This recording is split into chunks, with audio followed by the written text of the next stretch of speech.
എല്ലാവർക്കും നമസ്കാരം. ഞാൻ ജോഷി. മീനങ്ങാടി ഗവൺമെൻറ് LP സ്കൂളിൻ്റെ തൊട്ട് ബേക്കിലുള്ള സദ്ഗമയ എന്ന് പറയുന്ന വീട്ടിലാണ് ഇപ്പോൾ ഉള്ളത്. സജി മാധവൻ സാറുടെ വീടാണ്. ഇവിടെ ഈ 12 സെൻറ്റ് സ്ഥലത്ത് സാറ് ഒരുപാട് മനുഷ്യ സ്നേഹത്തിൻ്റെ, സഹജീവി സ്നേഹത്തിൻ്റെ മകുടോദാഹരണങ്ങൾ കാണിച്ചു തരുന്നുണ്ട്. അത് അറിഞ്ഞിന്ന് എത്തിയതാണ്. അപ്പോൾ ഈ വിശേഷങ്ങളിലേക്ക് നമുക്ക് പോകാം. സാർ, ഈ ചെടീൻ്റെ പേര്? നമസ്കാരം. ഇത് എല്ലാ ചെടികൾക്കും ജീവനുണ്ടെന്ന് പറയുന്നുണ്ട്. എന്ന് പറഞ്ഞ പോലെ തന്നെ ഇതിൻ്റെ ചെറിയ ഇലകൾ പൊട്ടി ഇങ്ങനെ വിടർന്ന് എപ്പോഴും ജീവനുള്ള ചെടി തന്നെയാണ്. ഇതിനെ രാമനാമ ചെടി എന്നും പറയും, മറ്റു പേരുകളൊക്കെ പറയും.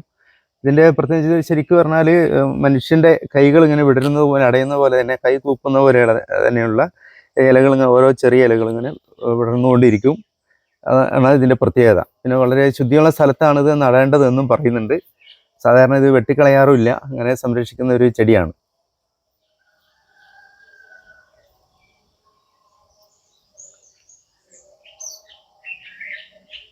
ഇതിന്റെ വലിയ ഇലകൾ ഇങ്ങനെ അനങ്ങാതെ നിൽക്കും. പക്ഷെ ചെറിയ ഇലകൾ കൈ കൂപ്പുന്ന പോലെ ഇങ്ങനെ കാണാം. കുറച്ച് കഴിയുമ്പോൾ താഴേക്ക് പോകുന്നു.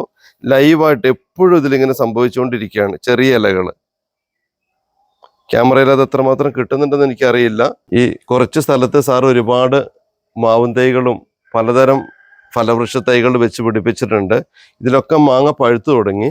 ഒത്തിരി പക്ഷികൾ ഇവിടെ വരും, പലതരത്തിലുള്ള പക്ഷികൾ. പലതിൻ്റെ പേരെനിക്കറിയില്ല, വീഡിയോയിൽ കാണിച്ചു തരാം.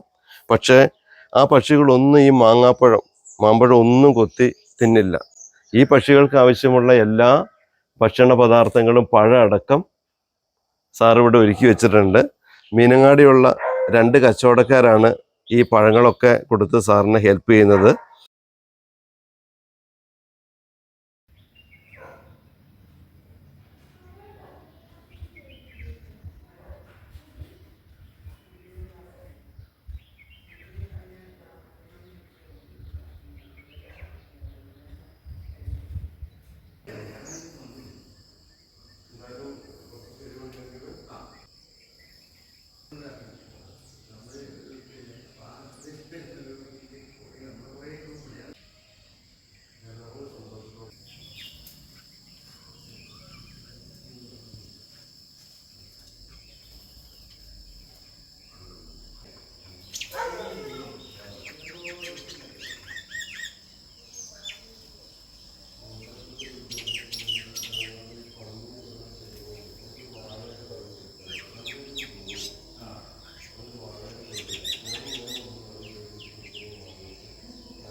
സാറിൻ്റെ വീട്ടിലൊരു ചെടിയാണിത്.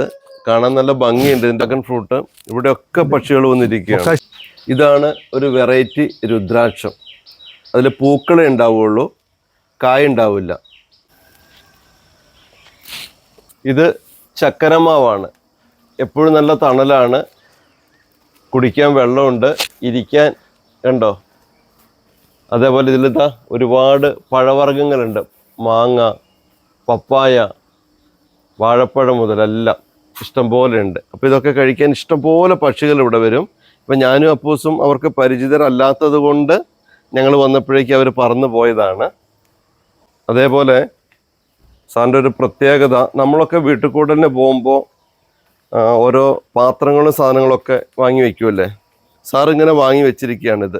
ഓരോ തൈകൾ, ഫ്രൂട്ട്സിൻ്റെ ഒക്കെ, പ്ലാവ്, മാവ്, ചെറുനാരങ്ങ, അങ്ങനെ പലതരത്തിൽ തൈകളുണ്ട്. സാറിനെ വിളിക്കുന്ന വീട്ടുകൂടലിനൊക്കെ സാറ് പോകുമ്പോൾ, ഹൗസ് വാമിങ്ങിനൊക്കെ പോകുമ്പോൾ തൈയാ സാറ് കൊടുക്കാം. ഇത് ചക്കരമാമ്പഴമാണ്, അമ്പഴം, സ്വീറ്റ് അമ്പഴം.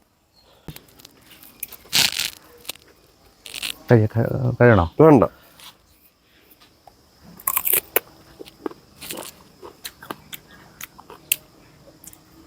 അമ്പഴം കഴിച്ചിട്ടുണ്ട്, പക്ഷെ സ്വീറ്റ് അമ്പഴം ആദ്യമായിട്ട് കഴിക്കുന്നത്. ഇത് അപ്പൂസ കഴിച്ചു നോക്കൂ.